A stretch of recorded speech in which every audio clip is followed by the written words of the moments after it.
Welcome aboard. Thank you for clicking on the video. Give me about 5 minutes. Let's see if I can entertain you. Today's topic is about Magic the Gathering, a little bit of some recent news, but also reflecting on my time of back when I used to be not a competitive player by any stretch of the imagination, but somebody who definitely made it out to every Friday Night Magic and played right around the Dominaria set. Went out, learned the game kind of in a singular night, went down for the pre-release. We'll talk about it, do some comparisons, and all of that fun jazz. So let's jump into it. But first, before we talk about Magic, I want to show something that's just it's shocking. Got my champions hats.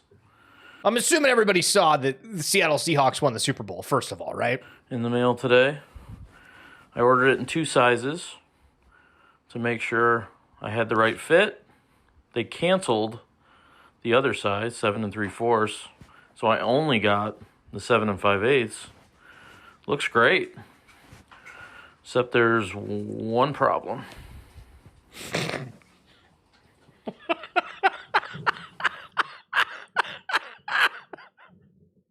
Man, we did a whole stream not that long ago talking about just everything wrong with Fanatics, and that is unreal. So do you remember during the Olympics, you saw Amber Glenn, who was making a bunch of headlines even before the Olympics were over, talking about Magic the Gathering. And then in the closing ceremonies, oh, look, she was making headlines again because she was ripping packs during it.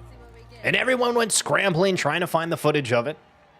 And again, Lore One Eclipses was the most recent release before Teenage Mutant Ninja Turtles. Holy smokes, didn't think that was going to be that aggressive on the light show. But okay, so you have a celebrity that is very much integrated or a fan of Magic the Gathering and putting that game on a national stage, which, if you're Magic the Gathering, oh baby, big deal. Immediately, everybody goes to, okay, Magic the Gathering, please don't fumble this, please don't fumble this. You have all of the attention in the world. And they followed through. As many of you know, I posted some Magic the Gathering content from the Olympics. That was packs I bought myself, and I have spent an outrageous amount of money on cardboard over the years. Hi, say hi to Uki. My dog is literally named after a Magic the Gathering card character thing. Ukima the Stalking Shadow. And I just got a package in. Oh my god. This thing is filled. Can't find these anymore. Wow, like, look at that. Look at all this. Look at all this. Say thank you, Wizards of the Coast. Thank you, Hasbro. Thank you. Like, nice. So that video is going to get all the attention in the world. And now think of it from a different perspective, right?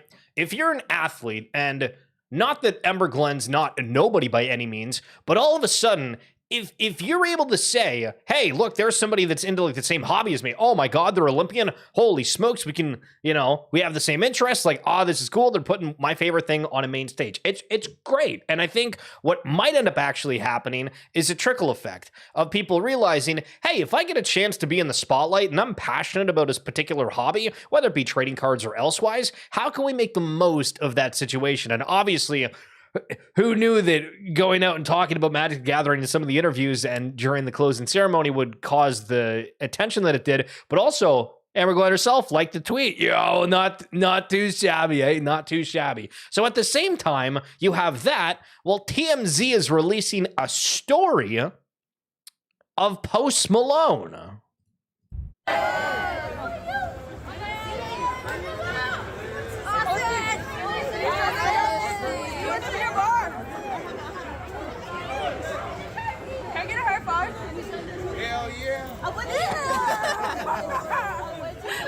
I wanted to see you there.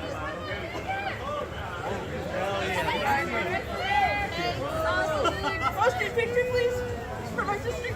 Thank you so much. Thank you. Thank you so much. Over this way. Oh, really? Yep. We're just going to talk about Magic the Gathering. Hello? Did we get baited? TMZ.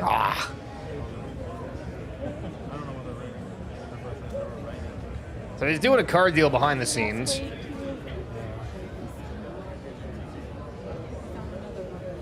He sits down. Dang it, post. This is like the worst clickbait video ever. We saw a guy who was like, "Can I have a photo with you for my sister?" Which, okay. Okay, so you don't want it for yourself. You're not even a fan of the guy. What's going on? No conversations, but you can see the Dragon Shield card pack, so he's clearly at a store. Yo, not good. What's up? Who cares about the Olympics when it's not the Olympics? True. That's why you got to make the most of it when you're in the spotlight to then, when the Olympics are over, have something that can keep your stardom. See, that's thinking ahead. That's what Ember's doing. But had Post been playing Magic? So yeah, Post Malone was into Magic for a while. He bought I believe he spent $2 million when the Lord of the Rings release happened with Magic the Gathering. Some Canadian actually pulled the One Ring that was serialized 1 of 1, and yeah, flew the guy out, paid cold hard cash, and on their way they went, which is unreal. So let's talk about the most recent release, which is the Teenage Mutant Ninja Turtles. Magic has done a ton of different sets that are in universe and beyond universes. So Lore When Eclipse was segmented in the actual Magic world. Teenage Mutant Ninja Turtles, obviously not. Lord of the Rings before, obviously not. And we can go down the list of all those different ones. But during a release, or I should say a pre-release before it comes out, you're able to go to these stores and they sell specific pre-release packs. So if Mr. Not Good and myself want to go to a store and play with a bunch of people, you spend, I don't know, it ranges, I want to say like $40 to $60, somewhere in there, depending on where you are. Again, conversion rates, whatever. You play, you get a pack. I think you get like extra rewards depending on how you do during that. But it's an entire evening that you're out playing Magic the Gathering, and it is great. And it's a little bit of a different format because I think you get like 5 to 6 packs, and the way that it works is everybody is just whatever you get in your pack. So you could have a horrible deck, you could have a good one, and you also kind of have to somewhat know what you're doing to be able to piece it together. So when I did that back in the day for Dominaria, I was like, I learned this the night before. We're figuring it out. And it was a ton of fun. Shockingly, like I didn't do too bad. But for the most recent release of Teenage Mutant Ninja Turtles, there was a lot of negative headlines around it. From Toothy, working at a local game store for ECL, by Friday morning, our pre-releases were sold out and we were turning people away. Filling our game room with 90 to 100 people per day. And that was, again, a set before. And had to borrow pre-release kits from other stores. So on a previous release, woo, we're partying, excuse me. For Teenage Mutant Ninja Turtles, we have less than 100 across the 3 days. Well, that's weird. Is this a cost thing? Is it people not excited about Teenage Mutant Ninja Turtles? Olive saying, holy smokes. Apparently my local game store had 1 person for the LGS release. And then if we go here and check out the prices for them, you know, it's pretty decent. And we've had some very notable people say for Teenage Mutant Ninja Turtles, it's lower print run. And just highlighting, it seems like the demand is like a little bit lower for this collection overall. But you're getting some mighty fine pulls that are worth hundreds of dollars. So they still have chase cards, but it's weird the psychological aspect of it of, okay, previous set, everybody's hooting and hollering, and then this one, it just doesn't have the same pizzazz. But if we go back and look to last year, the Final Fantasy, the Airbender, some of these out-of-universes, beyond-universes sets that were released, there was all these reports of them having massive increases of revenue year over year. And it was some of their best sets ever. I think the Airbender one's in 3rd overall, Final Fantasy is in 2nd, and those were very recent releases. So Magic has had a very strong moment in the sun, if you will. And so it's like, okay, is this like a normal ebbs and flow, or are people just not caring about Teenage Mutant Ninja Turtles, which is weird. But also you're having the people that are, you know, paying for these hits. So let's go down a time that, depending on if you played Magic the Gathering or not, you might be familiar with this set. And as I said earlier, for the pre-releases, Dominaria was really my first one, and the Mox Amber card is apparently the one that has held the most value. Otherwise, this has been an absolute brutal set in terms of value. I do remember during the pre-releases going against Helm of the Host as like a card, unreal. There was so many different things. This Karn, Sign of Uron, I'm gonna have to like bring it bigger here. It's a $3.90 card. Don't tell my parents. I paid $50 for this when I was playing like all the time. And it's $4 now. What do you mean it's $4? But it was like a really highly played card back in standard, right? And now I'm not going out and doing anything crazy like that, but it's like, wow. So many things just didn't hold its value. And then you have the comparison with Pokemon cards where they're continually doing quite well. And it's like, what the heck happened for some of these sets? Now, obviously, we have to see. And Teferi, I thought this card was great. I really wanted to buy this one, too. I ended up buying the other one. But the way that the Planeswalker works, oh, man.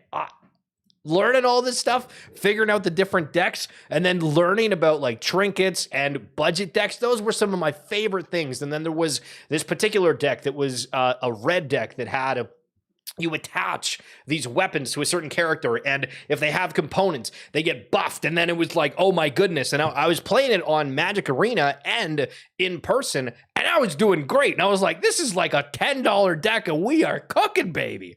It was great. And, you know, going around to these different stores and playing with different people, this Lyra Dawnbringer, unbelievable card. This Chandra one, this was available in one of those like pack decks that you were able to buy back in the day, you know, like the pre-constructed decks. I think the deck was kind of crap, but that one card, I loved it. So I've talked a ton about the pre-releases, and I went scouring around and I found this. And this is one of the best things and what I loved instantaneously, because you had a commemoration of the moment when you went out and you played the pre-release and had a great time. Hopefully you had a great time at the time. And you can see that it's stamped into the card what date it is. 22 of April, 2018. Because again, the pre-releases are like 2 days back to back. I think maybe sometimes 3. Guys, they removed the promo stamps. Now, this isn't news. This isn't news for people that have been paying attention to Magic the Gathering for a while, right? Okay. But that was like the best part of the card. It added something a little cool. You could have ones that have that stamp and add something to it. In Pokemon, you know, for every single release, they have a different image within that corner. And Magic the Gathering had that. It was cool, and then removed it, which is weird, right? So I went looking, right? Because I'm like, okay, I've seen this news, but I don't really understand the reason for it. So let's meander through this article that is on mtgrocks.com. MTG designer explains abrupt removal of beloved pre-release feature. Isn't that great when something's beloved and they just say, you know what? You're out of luck. Unfortunately, pre-release events for Lorwyn Eclipse were a bit of a mixed bag for multiple reasons. On the one hand, Magic the Gathering players are loving the set as it's a nostalgic and powerful blast from the past. On the other hand, however, there were issues with archetype visibility and promos that limited enjoyment for some. Thanks to a production snafu, problems with Lorwyn Eclipse pre-release promos were especially prevalent. Rather than getting Lorwyn cards in their pre-release packs, some players instead found Teenage Mutant Ninja Turtle cards.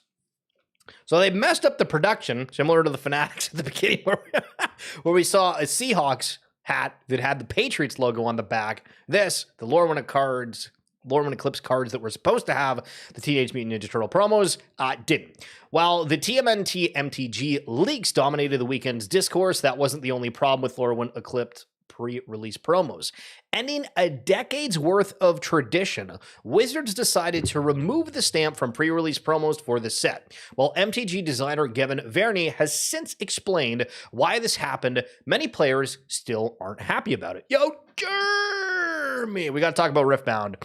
Technically, Wizards of the Coast first announced that the promo date stamp would be disappearing back in September last year. In the Collecting Lorwyn Eclipse article, Wizards quietly announced the removal of this feature that had been around in one form or another since 1997. At the time, MTG players were more distracted by the price hike coming with the set, allowing this news to slip under the radar. Now, on kind of a side to this, I think it was Hasbro. Maybe it was Wizards of the Coast. It was one or the other, okay? This is something that was highlighted about a month ago where they said due to the tariffs, they were going to be focusing more on digital. I was like, okay, so we have like a physical card game, or like that's one of the biggest components of the business that is now going to switch to the digital side. And it's like, what? When? How? What? So I'm curious how that ends up coming out. Once pre-release events rolled around and players discovered these stampless promos, however, many were left feeling disappointed. To shed some light on the situation, MTG designer Gavin Very recently explained exactly why this change was made, and it's not like a weird change, right? Unfortunately, since the gameplay problems with pre-release promos were solved in 2015's Battle for Zendikar, the reasoning is rather disappointing. According to Verhey, part of the reason that date stamps on pre-release promos were removed was due to delays. This proved very handy in Lorwyn's Eclipse case since it was delayed from 2025 to 2026. So they are removing these because they don't want to put a date for it not to end up actually happening. While it's unclear whether to delayed force this change and a potential reprint, it does make sense to want wriggle room. On top of this, Verhey claimed that MTG players simply weren't too jazzed about the year stamp that's been on promos since 2021. Factoring in the problem retailers have managing these unique promos, Wizards decided it was time for a change. Now, instead of getting a date or year stamp card, MTG players can just find an extra foil rare or mythic in pre-release packs. I feel that just ruins the fun in such a good way. You know, or it's such a bad way. I shouldn't say good way. Like, it's frustrating to a point. It's like, that was one of the best things to get. And I mean, maybe if you got like a rare card on top of that, it's even better. But it's like, I don't know. Yo, Roar, what's going on? How are we doing? Roar, do you end up playing any games or not really? Like TCG-wise. Whoa. Whoa, that was loud. Holy smokers. Holy smokers. So yeah, listen. You've played Fates. Okay, so Fates. Let's talk about that. Might and Magic? Fates, right? I typed in Might Fates. That's not what we're looking for.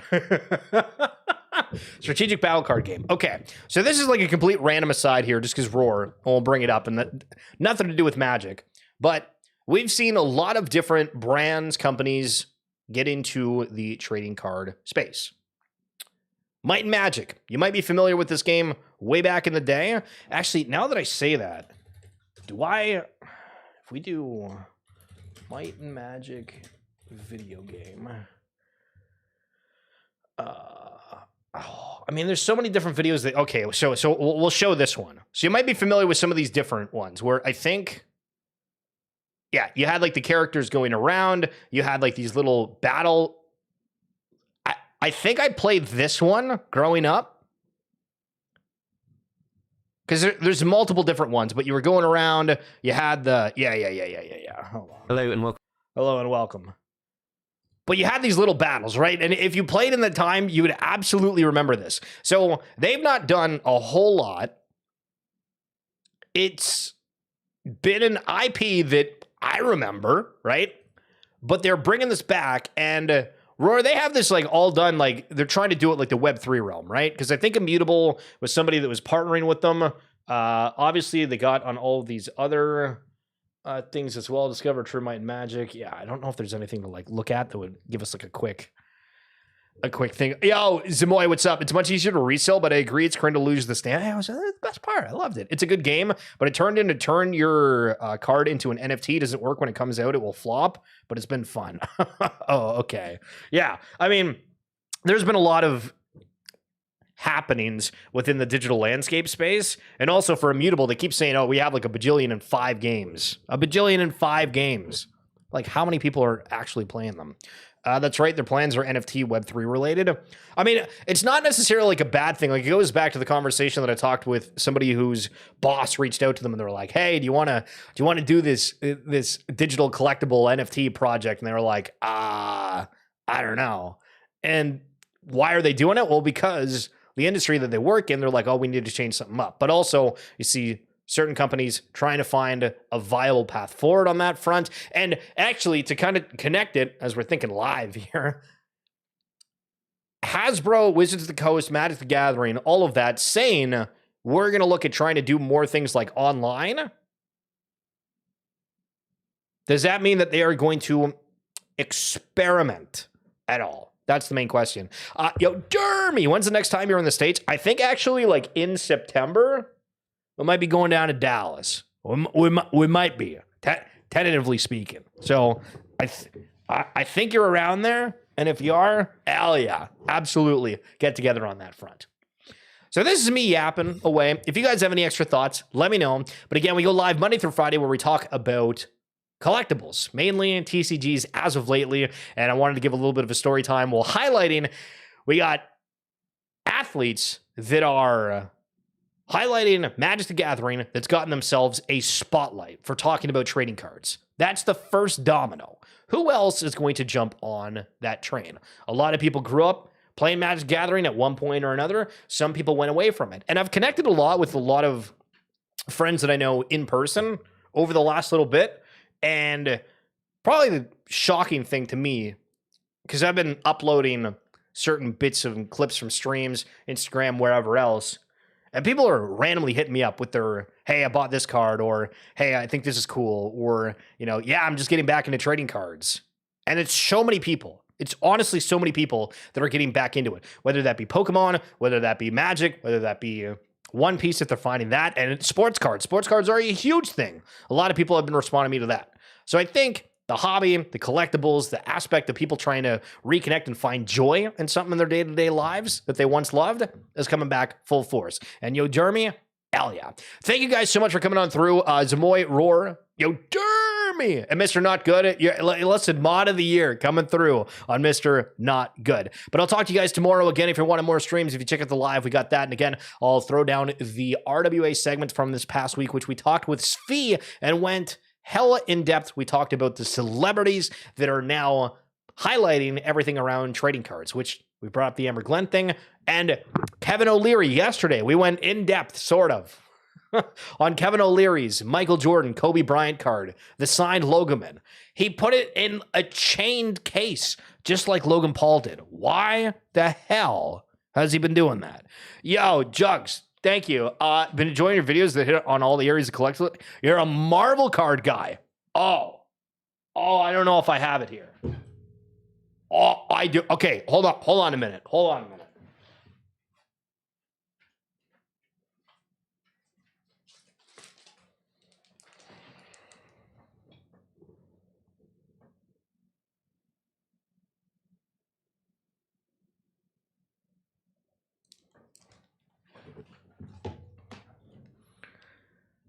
Wait, Bill? Who the heck is Bill? But anyway, listen, look at that. We got, this is the 1994 Marvel Masterpiece. I don't know. I was just like, I think these are cool. And then boom, bada boom. Yo, it's Harry from school. Harry from school. I'm trying to think. Listen, I know Harry Swan. I don't know if I know. Yo, you need Wolverine now? Dude, I went as like Wolverine for Halloween back in the day as well. But anyway, all right, guys, listen, I appreciate you. Everything's, listen, it's been fun chatting. And the channel, dude, we keep getting like a whole bunch of subscribers every day. It's absolutely great. I do a stream and I'm like, wow. Okay, we got like 30 people that showed up. That's, full classroom size. That's good. Like, I think we could do better. And all of a sudden, I don't know what happens with like the algorithm. Well, the one we did the other day just went flying up to like 400 views. And I'm like, hell yeah. So again, guys, appreciate the hell out of you. I'll see you tomorrow as per usual and enjoy the rest of your day. I'll talk soon. Peace.